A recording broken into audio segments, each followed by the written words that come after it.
So we learned about algorithm. Algorithm in the sense the step-by-step procedure to solve a problem. Okay. Now moving forward, we are having the flow chart. So what we are learning in the yesterday class, we learned about the steps involved in problem solving. Okay. In that we learned about problem definition. The next one, the analysis. Third one, the design. So in the design, we learned about various techniques and tools are going to be used for design phases. So they are, first one, the algorithm. We learned about the algorithm. The next one is flow chart. So what do you mean by flow chart? Flow chart in the sense it is closely related to algorithm. So once you have an algorithm, so flow chart can be defined as a diagrammatic representation of the algorithm. We call it as a flow chart. That means whatever the steps we are going to give now, so if you are supposed to represent graphically, if you represent geometrically, that we call it as a flow chart. It is nothing but the blueprint of the algorithm also, in one or the other sense we can say. And using flow chart, we can easily recognize where the flow is moving, from which step to the next step, what is the present state, and from that to which state we are moving, from that where we are moving. So it will gives you the direction of the flow of the execution. Okay. So some of the geometrical figures we are going to use in the flow chart. Let us look at in brief. So these are the various geometrical figures we are going to use in the flow charts, their meaning and the functionality. So first one comes oval. So if there is a oval shape, we are going to use for start and stop. So in the algorithm we have seen, so every algorithm is having the name of the algorithm.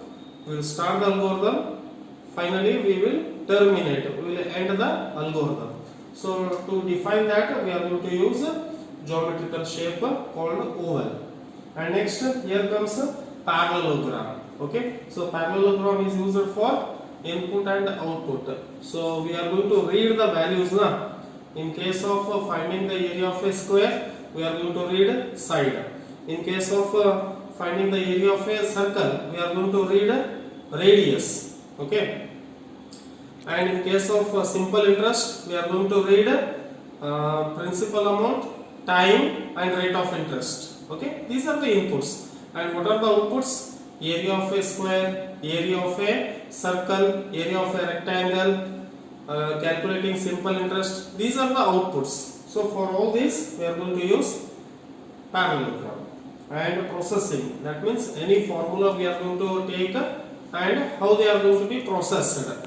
Okay, using the formula, how the calculation part is going to be happened. In the case of simple interest, the formula we are going to use is PTR by 100, and we will take the values of P, T and R and perform the basic operations such as multiplication and performing division. We will get the simple interest. And in case of area of circle, we are going to use pi r square. So that there also we are going to perform. So that all comes in processing. Okay. Next, decision making means, suppose if we will go in this way or that way, so we need to make a decision. Okay. So based upon the conditions, whether we need to move in this direction or that direction, I will explain it. So there we are going to use this one.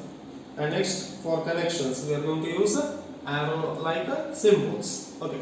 Let us look at an example. So draw a flowchart to find area of a circle. Okay. So area of a circle, you have seen the algorithm associated with that. Okay. So we'll start, we'll read, we'll perform basic calculation purpose and put the values, and we'll find the area of circle. So I told you now, for start, what we are going to use? We are going to use oval shape for input and output. So read R. R is radius. So we are going to use parallelogram. Later we are going to use, for processing, we are going to use rectangle shape. And later again to print. Print means it is output. For that also we are going to use parallelogram. And for stop we are going to use again the oval shape. And here, see here, the arrow marks which will indicates the connections. where the flow is there. First it will starts here, continues to here, next form here. So in this way the flow will goes. So we move forward to find biggest of two numbers in our next example. So we have not seen the algorithm. Okay, no problem. So this is also the simple problem. So if finding biggest of two numbers, so what happens? I told you now in the problem solving, first you need to find out what we need to, whether you understood the problem. Okay, so biggest of two numbers in the sense, one thing you should keep in your mind that only there are two numbers. Okay, you need to find which is bigger, which is smaller. Okay, so for that we need to, for the input side there should be two numbers. We don't know the numbers, hence we call them as A and B. Okay. Next, the thing is that, see here, with respect to the flow chart, so always remember that for start and stop it should be oval shaped for start and stop. And this one parallelogram, that is meant for input and output. So what we need to take, biggest of two numbers means two numbers we need to read.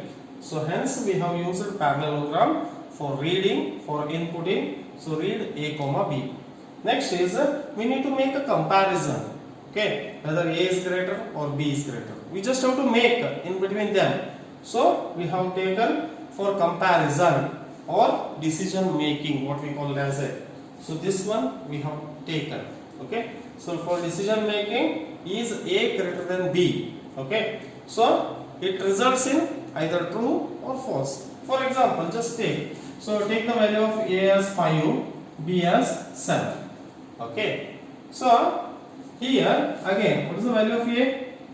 5. What is the value of B? 7. So I ask you, so whether 5 is greater than 7? No. This is false now. Hence the control will flow in this direction. So here we will make the decision whether I need to go in this way or in this way. Isn't it? So if such kind of situations occurs, so we need to make the decisions, hence we are going to use this one. Okay, so this is used in decision making.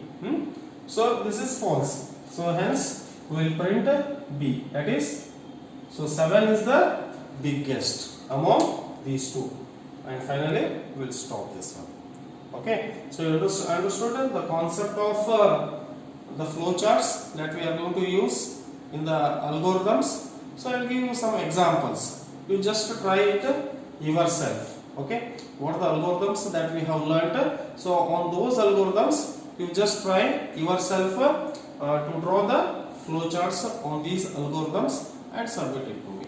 Okay, thank you.